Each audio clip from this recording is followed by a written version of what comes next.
Dieu a des projets de paix pour moi et pour ma famille. Peu importe le plan des hommes, mon Dieu aura toujours dis-le encore. le dernier. Je sais Dieu a des projets De paix pour moi pour moi et pour ma famille. Peu importe le plan des hommes, Dieu aura toujours le dernier mot. et même quand la va Et même quand la Paix et joie mon frère, paix et joie ma soeur. Je suis heureux en Jésus-Christ de vous retrouver ce matin pour encore méditer la parole de notre Seigneur pour notre famille. Frère, la parole que nous méditons ce matin, j'espère que tu te trouves en parfaite santé. Que ton cœur soit disposé à accueillir cette parole qui est tirée de l'évangile de Saint Marc au chapitre 5, le verset 36. Le verset 36. Marc 5, verset 36, que je lis. Mais Jésus, sans tenir compte de ces paroles dites au chef de la synagogue, ne crains pas, crois seulement. Parole du Seigneur notre Dieu, nous rendons grâce à Dieu. Je relis encore. Mais Jésus, sans tenir compte de ces paroles dites au chef de la synagogue, ne crains pas, crois seulement. Voilà mon frère, voilà ma soeur, ce que le Seigneur te dit par rapport à ce que tu traverses comme épreuve dans ta famille. Il y avait un chef de synagogue nommé Jairus qui était venu rencontrer ton Seigneur Jésus. Lui dit, ma fille est à l'extrême, elle est en train de mourir. Viens Seigneur, impose-lui la main pour qu'elle vive. Et Jésus va, il est en route avec ses disciples et tout le monde. Et il y a les serviteurs de ce chef de synagogue Jairus qui viennent, ils disent, il n'est plus question, il n'est plus nécessaire d'importuner le maître parce que la petite est morte, la fille est morte. Voici ce que les serviteurs de Jairus lui disent pendant qu'il est en chemin avec le Seigneur Jésus. Ce n'est pas la peine de fatiguer le Seigneur Jésus, la fille est morte. Donc demande au maître, c'est ce que ça veut dire, demande au maître de retourner et nous on va aller enterrer notre soeur, notre fille. Et voici ce que le Seigneur Jésus lui dit à lui Jairus. Mais Jésus, sans tenir compte de ces paroles dites au chef de la synagogue, ne crains pas, crois seulement. Le vendredi dernier, mon frère, ma soeur, tu te souviendras que nous avons dit que la foi vient de ce que l'on entend et ce que l'on entend vient de la parole de Jésus-Christ. Et tu te souviendras que j'avais dit que nous entendons plusieurs paroles. Et parmi ces paroles-là, le Seigneur voudrait bien que nous attachions à lui sa parole. Et voici l'exemple concret, pratique. Les serviteurs de Jairus viennent à lui avec une parole donnée. Alors que le Seigneur lui a déjà dit, allons-y au chevet de ta fille, je vais la relever. Mais les gens viennent avec une parole contraire. Une autre parole, une parole parmi tant d'autres, n'importe plus le maître, la fille est morte. Et c'est ce que le Seigneur a comme attitude que je te demande de bien écouter.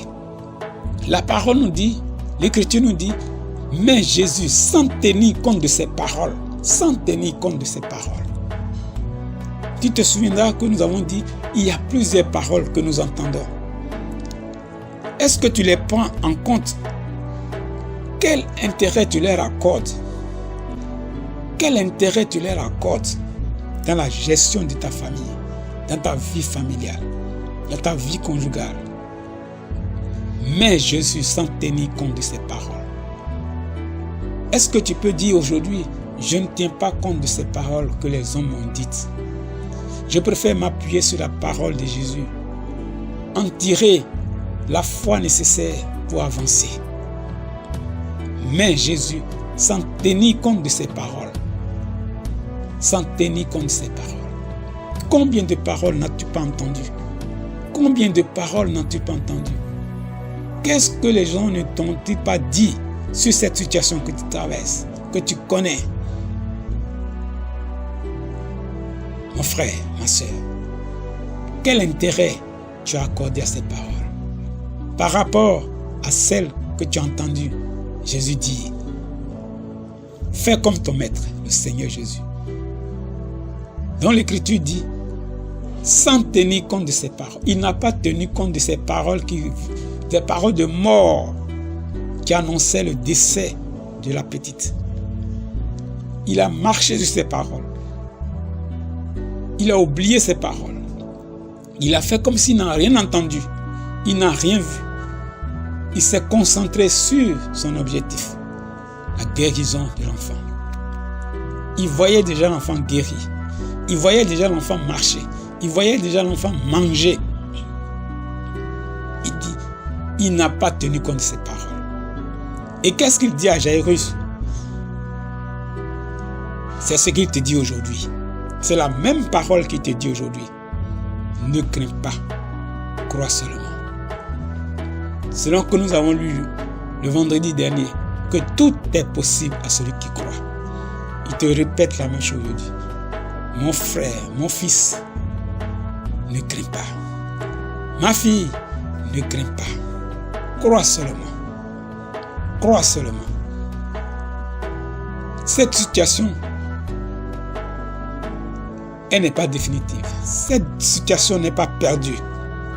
Cette situation n'est pas détruite. Cette situation n'est pas morte. Parce que je suis la résurrection, dit le Seigneur Jésus. Parce que je suis la vie, dit le Seigneur Jésus. Ne crains pas. Ne crains pas. Mais crois en Jésus-Christ ton Seigneur. Crois en sa parole. Crois en celui qui est la résurrection. Crois en celui qui est la vie. Et tu connais la suite de cette histoire. Il est entré au domicile de Jairus. Il est entré dans la chambre de Jairus. Dans la chambre plutôt de la petite où elle était couchée. Il a relevé la petite. Après lui, elle va dire Talita Komi. Talita Komi. Il a saisi le bras de la petite, l'a fait relever, la petite s'est levée. Oui, c'est ce que fait le Seigneur Jésus. Crois seulement, mon Dieu. Ta situation n'est pas perdue. Elle n'est pas désespérée. Ne crains pas. Crois seulement. Ne crains pas. Crois seulement. Jésus est Seigneur. Il est Seigneur de cette situation. Il a besoin de ta foi. Il a besoin de ta foi. Il a besoin de ta foi. Seigneur notre Dieu, je te prie pour mon frère, pour ma soeur. Vois, Seigneur, ce qu'elle vit, ce qu'il vit dans son couple, dans son foyer, dans sa famille. Et viens à son secours, au secours de sa foi, Seigneur. Tu lui dis ce matin, tu lui dis ce jour, ne crains pas, ne crains plus, mais crois seulement en Jésus-Christ, ton Seigneur, qui est là présent, qui te tend la main. Saisis cette main de foi, avec foi, et lève-toi. Lève-toi maintenant de là où tu es. Lève-toi de ton siège, lève-toi de ton lit, lève-toi et marche avec Jésus-Christ dans la victoire. Que Dieu te bénisse. Que Dieu t'accorde maintenant cette victoire sur le mal. Que le Seigneur Jésus t'accorde la victoire maintenant sur le mal. Au nom de Jésus-Christ. Que le Saint-Esprit, par la puissance qui est la sienne, vienne maintenant t'inonder de sa grâce, de sa puissance, de sa paix, au nom de Jésus. Que le sang de Jésus-Christ te couvre, couvre toutes tes bénédictions et te donne la paix de Jésus-Christ. Non pas la paix du monde, à la manière du monde, mais la paix de Jésus-Christ. Au nom de Jésus-Christ, nous avons prié.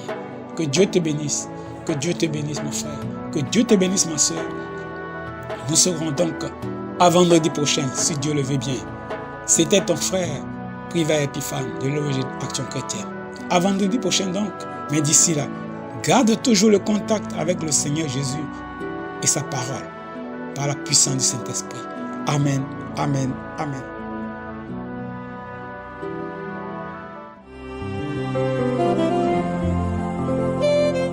Tomla de Rabakoto Korosone. Wow. Voici nos vies, Esprit de Dieu. Gloire à ton nom, Voici nos cœurs, Esprit de Dieu.